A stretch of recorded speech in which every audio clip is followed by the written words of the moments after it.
The overnight failure of East and West Coast banks were surprises. The real question now is there a systemic problem?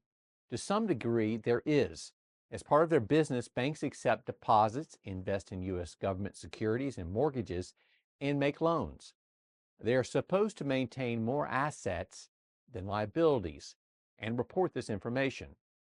Bigger banks often hedge their assets, which is an example of insuring their assets from losses.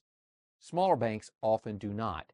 If the value of a bank's securities portfolio declines and there was no hedging and the liabilities now exceeded their assets, which were the case with the two failed banks, banks become insolvent.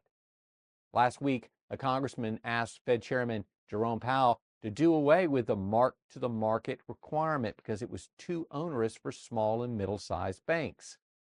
Today, the federal government has announced it is modifying its rules for small and mid-sized banks. They still have to report their marketable securities, but they can take loans on their face amount.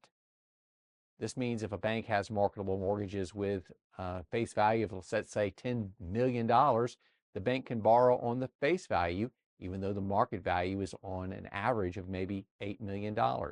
This is good news for the bank because overnight its assets appreciated nominally by 20%. However, in reality, the regulators merely have delayed the inevitability of a dying cancer patient.